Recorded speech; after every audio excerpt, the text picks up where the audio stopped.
teman-teman, kali ini Mimin akan review drama Korea terbaru yang berjudul Vincenzo. Drama ini menceritakan laki-laki yang diadopsi di saat usia 8 tahun dan pindah ke Italia. Namun setelah dia dewasa, dia dikenal sebagai Vincenzo Casano dan bekerja sebagai konselor atau penasihat hukum atau biasa disebut dengan pengacara. Namun pengacara mafia dari Italia. Nah, ini dia lagi siap-siap ingin pergi ke rumah seseorang yang bernama Emilio. Si Emilio ini memiliki ladang anggur yang sangat luas. Dan ternyata si Emilio ini adalah salah satu musuh dari ayahnya yang telah membunuh teman ayahnya sendiri. Dan dia datang ke rumah Emilio saat pemakaman ayahnya. Dan dia memberikan tawaran ke si Emilio, namun si Emilio tampaknya tidak mau dan tidak tertarik oleh tawaran yang diberikan oleh Vincenzo. Dan dia malah menghina karena si Vincenzo itu orang Asia. Karena si Vincenzo tidak terima, dia ingin membalas si Emilio tersebut. Nah, pembalasannya Vincenzo ini sangat keren guys. Dia membuat helikopter yang biasanya menyiramkan pestisida ke kebun anggur si Emilio berisi cairan yang mudah terbakar. Dan saat dia keluar dari tempat Emilio, dia menghidupkan korek lalu membakar rumah dan semua kebun anggurnya Emilio. Terus Emilio saking paniknya, dia mengutuk dan menyumpahi Vincenzo ingin membalas dendam.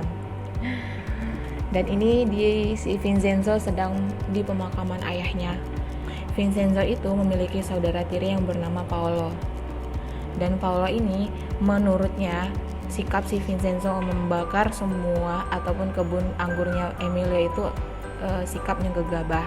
Namun menurut si Vincenzo itu yang terbaik karena ingin membalaskan dendam ayahnya. Terus si Paolo ini ingin dianggap dan diakui sebagai ketua setelah ayahnya meninggal. Namun karena menurut si Vincenzo itu dia orang yang gegabah, tidak bisa dianggap sebagai ketua. Terus si Paolo ini sakit hati dan menyuruh malamnya 3 suruhannya untuk membunuh si Vincenzo. Dan lagi-lagi pinternya dan cerdiknya si Vincenzo, dia membuat rekayasa atau guling yang ada di tempat tidurnya seolah-olah dialah yang tidur, tapi dia ada di belakang. Dan 3 orang suruhan si Paolo ini malah mati terbunuh oleh Vincenzo. Terus karena Vincenzo tahu itu ulahnya Paolo, dia membalaskan dendamnya besoknya. Saat si Paolo keluar dari mobil kesayangannya, si Vincenzo langsung menelpon dia. Dan si Paolo heran kalau dia belum mati. Si Vincenzo membakar mobil kesayangannya saat si Paolo sudah keluar dari mobilnya. Saat dia telepon Paolo itu, dia berada di pesawat. Si Vincenzo ini tidak ingin si Paolo mencarinya lagi karena dia ingin meninggalkan Italia untuk beberapa saat dan dia ingin mengurus masalahnya yang ada di Korea. Nah, ini dia Nona Hong, salah satu pengacara yang berusaha melakukan segala cara untuk memenangkan kasusnya di persidangan. Ini dia sedang merayu salah satu pelapor tentang farmasi bubble yang sedang dia tanganin kasusnya. Dia ingin menyuap laki-laki ini untuk menutup mulut tentang pelaporan yang telah dia lakukan. Nona Hong, dia memiliki asisten pengacara yang sedang magang di tahun pertamanya yang bernama Jang Junwoo. Bisa dilihat di sini, si Jang Jun ini orangnya sangat suka telat, tidak tepat waktu, dan sepertinya dia itu tertarik kepada Nona Hong. Persidangan yang sedang dilakukan oleh Nona Hong, ternyata jaksa penuntutnya itu adalah ayahnya sendiri.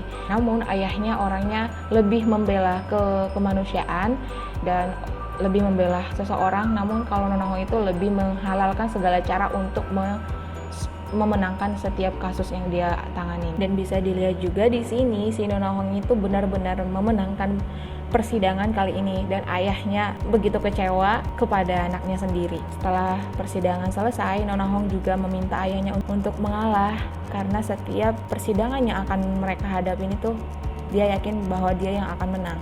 Namun ayahnya malah menyuruh dia, lebih baik kamu jadi artis karena si Nona Hong ini pintar banget acting. Dan dia itu terlalu menghalalkan segala cara untuk memenangkan setiap kasusnya tanpa memikirkan korban-korban dari persidangan yang telah dia menangkan. Dan ini dia Vincenzo telah sampai di Korea. Namun di bandara dia dicegat oleh petugas. Sana petugas curiga kalau dia itu adalah salah satu buronan. Setelah dicek ternyata Vincenzo itu bukan buronan yang dicurigai oleh petugas. Tidak sampai situ guys, setelah dia keluar dari bandara ingin naik taksi, ingin mencari taksi, ada salah satu taksi abal-abal, taksi jadi-jadian yang menawarkan untuk mengantarkan dia, dan ternyata minuman itu sudah dicampurkan obat tidur oleh si sopir taksi, dan saat si Vincenzo minum minuman itu dia langsung tertidur. Nah, ini dia Badan Intelijen Keamanan Internasional, dan ada salah satu Pak An, tim penanganan kejahatan terorganisasi Italia, mendapatkan notifikasi keberadaan Vincenzo Casano sebagai mafia dari Italia, dan dia heran kenapa si Vincenzo ini berada di Korea. Lalu dia melaporkan kepada atasannya, dan atasannya menganggap dia itu terlalu berlebihan. Dan atasan Pak An ini menganggap bahwa si Vincenzo mafia dari Italia yang dia katakan itu hanya ingin berlibur atau semacamnya. Terus balik lagi nih ke Nona Hong, keberhasilan dia di sidang hari ini membuat teman-temannya memujinya, dan dia saking senangnya itu berjoget-joget di ruangannya. Dan ini dia adalah atasan dia atau yang memiliki firma hukum di tempat dia bekerja. Terus atas keberhasilan Nona Hong di persidangan hari ini, atasannya memberikan dia sedikit bonus. Nah, balik lagi ke Vincenzo. Ini dia penculik yang menyamar sebagai sopir taksi yang ditumpangi oleh Vincenzo. Saat si Vincenzo sadar, dia benar-benar heran dan sampai mengumpat. Namun dia mengumpat dalam bahasa Itali. Dia benar-benar merasa Korea ini menyebalkan, orang-orang Korea itu menyebalkan. Dan sampai di terminal bus pun dia masih mengumpat tapi berbahasa Itali, sampai orang di sekelilingnya itu heran, ini orang gila atau orang seperti apa. Nah, dan ternyata pekerjaan yang ingin dia lakukan di Korea itu adalah ingin menghancurkan sebuah plaza yang di dalam ataupun yang di bawah plaza itu terdapat 15 ton emas. Emas ini adalah milik orang Tiongkok yang sudah meninggal, namun keluarga si Tiongkok ini tidak tahu keberadaan emas ini. Yang tahu hanya si Vincenzo dan pemilik gedung plaza tersebut. Dan ruang rahasia tempat penyimpanan emas ini memiliki keistimewaan. Salah satunya keistimewaannya, pintu ataupun tempat masuknya hanya bisa diakses oleh orang Tiongkok tersebut dengan sensor matanya. Nah, terus lanjut, si Vincenzo sudah ketemu dengan pemilik gedung yaitu Pak Cho, dan Pak Cho ini sudah menyiapkan kamar dan tempat istirahatnya di salah satu kamar yang ada di plaza ini. Namun sialnya lagi, saat si Vincenzo ingin memasuki kamarnya, dia tidak sengaja dia memegang kotoran di dinding di depan kamarnya. Benar-benar sial banget guys dia. Sehabis dari mencek kamarnya, mereka pergi untuk mengunjungi penyewa-penyewa yang ada di gedung itu. Penyewanya benar-benar lucu guys.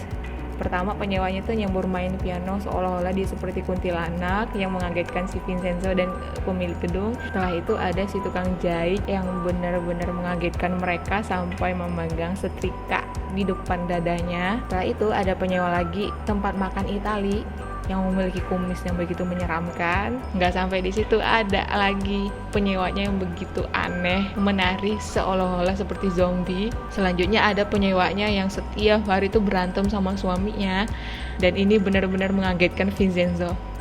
Si anak dan si ibu sedang berantem, tapi saat si Vincenzo lewat, tiba-tiba pintunya kebuka. Mereka berdua kaget, si pemilik gedung dan si Vincenzo sama-sama kaget. Dia merasa penyewa-penyewa yang ada di gedung ini benar-benar aneh, mau sampai membuat dia seperti orang gila. Dan lanjut, si Vincenzo pergi ke tempat penyimpanan emas yang mereka simpan.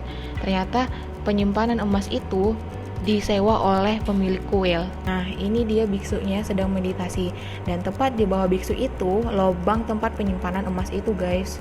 Selanjutnya si Vincenzo pergi ke tukang jahit dan ingin melondrikan, mencuci gosokkan baju jas dia, dan dia mengatakan bahwa jas yang dia miliki ini sangat langka. Namun si tukang jahit merasa dia itu berbohong. Setelah itu tiba-tiba semua penyewa nempel di kaca si tukang jahit, dan ini benar-benar mengagetkan si Vincenzo. Terus setelah dia keluar dari si tukang jahit, dia bertemu dengan pengacara Pak Hong, dan Pak Hong bertanya dia itu siapa dan maksud tujuannya itu kesini itu untuk apa.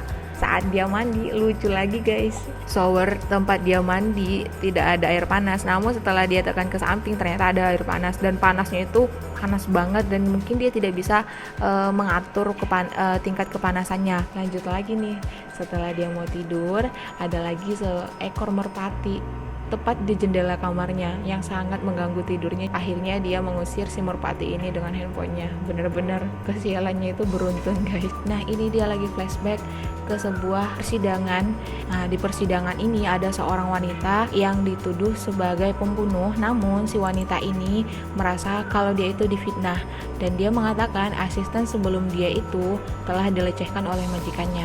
Nah ternyata pengacara yang membela dia itu adalah Pak Hong sendiri. Lanjut lagi nih guys, ada seorang wanita yang sedang menari di depan mesin cuci umum, namun ada dua laki-laki di belakang dia merekam tariannya, dan ternyata si perempuan ini sadar dan langsung memarahi si dua laki-laki ini. Balik lagi ke Vincenzo, besok harinya dia langsung pergi ke restoran Itali dan ingin merasakan masakan Itali yang dimasak oleh si koki ini. Ternyata masakannya benar-benar sangat membuat si Vincenzo kesal karena dia merasa makanan ini berasal dari tempat sampah, dan dia mengatakan bahwa si koki ini tidak bisa masak. Dan satu lagi, dia bilang kalau si koki ini adalah penipu karena sebelumnya si koki ini mengatakan kalau dia itu berasal dari Uffizi yang ada di Milan. Ternyata Uffizi itu bukan di Milan, makanya si Vincenzo mengatakan dia itu penipu. Setelah makan, si Vincenzo pergi ke penjara wanita. Nah di penjara ini ternyata si wanita yang ada di persidangan yang dia pernah hadiri sebelumnya. Dan Pak Hong meminta untuk perempuan ini untuk melakukan persidangan terakhir. Namun perempuan ini bersikeras tidak ingin melakukan persidangan apa-apa lagi. Balik lagi ke Vincenzo, ini adalah wakil dari konstruksi Babel yang ingin membeli gedung plaza ini. Namun si Vincenzo tidak ingin menjualnya dengan harga semahal apapun. Karena kesal, konstruksi Babel ini langsung pergi dan meninggalkan mereka. Lanjut, si Vincenzo pergi menemui beberapa penyewa dan mengatakan bahwa dia akan menjamin penyewa-penyewanya mendapatkan tempatnya kembali setelah diruntuhkannya bangunan ini. Dan tampaknya si penyewa-penyewa ini setuju dengan usulan ataupun perjanjian dengan Vincenzo. Namun sebenarnya Pak Hong itu tidak mempercayai dia karena Pak Hong sendiri tidak tahu maksud tujuan dia sebenarnya untuk apa. Nah lanjut nih, malam harinya rumah Pak Cho, pemilik gedung, didatangi oleh preman-preman yang telah diutus dari konstruksi Babel untuk mengancam si Pak Cho menandatangani surat penjualan plaza. Nah keesokan harinya, ini Nona Hong sedang menghampiri atau sedang mengunjungi ayahnya karena dia mendapatkan surat pemutusan hubungan dari ayahnya. Dia tidak terima dan mengatakan kalau ayahnya itu kekanak-kanakan. Di sini bisa dilihat ya guys, Nona Hong sama Pak Hong itu adalah ayah dan anak yang lucu sampai melakukan pemutusan hubungan karena mereka memiliki pekerjaan yang sama namun visi misinya berbeda. Nah di samping itu Vincenzo balik ke tempat si tukang jahit ingin mengambil jasnya, namun ternyata jasnya itu telah dirusak ataupun mungkin si tukang jahit salah menyetrika. Nah si Vincenzo mengumpat dan mengata-ngatai si tukang jahit itu dalam bahasa Itali. Setelah si Vincenzo berdebat dengan si tukang jahit, datang telepon dari Pak Cho. Pak Cho bilang bahwa dia disandra, jadi dia tidak punya pilihan menandatangani surat penjualan plaza tersebut. Saat si Pak Cho teleponan dengan si Vincenzo, dia ditabrak oleh truk. Dan preman-preman ini juga mengancam seluruh penyewa termasuk pengacara Hong dan Nona Hong yang ada saat itu. Di saat mereka sedang melakukan pembicaraan, datanglah Vincenzo dari belakang. Kedatangannya ini benar-benar keren guys. Dia datang seperti seorang penolong dan dia mengatakan kalau dia adalah pengacara Pak Cho, pemilik gedung ini yang telah mereka sakiti malamnya.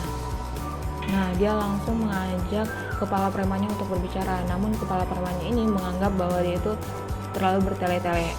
Karena Vincenzo tidak terima dikatakan seperti itu, dia langsung menonjok si ketua preman dan hidungnya ketua preman itu mimisan. Lalu si Vincenzo membuat si ketua preman itu hampir jatuh dari gedung itu. Dan dia mengatakan bahwa dia akan melakukan apapun untuk mendapatkan gedung itu. Karena si konstruksi Babel ini mengambil gedung ini dengan cara yang tidak benar. Dan dia mengatakan bahwa gedung ini adalah miliknya. Tapi dia mengatakan itu dalam bahasa Itali. Dan langsung semua penyewa-penyewa menanyakan kepada si koki artinya apa, dan ternyata koki itu hanya bertepuk tangan. Oke guys, episode kali ini hanya sampai di sini. Untuk episode selanjutnya, kelucuan dan strategi mengagumkan dari Vincenzo kita akan temui di episode selanjutnya, yaitu episode kedua. Thank you for watching and see you on next video. Bye-bye.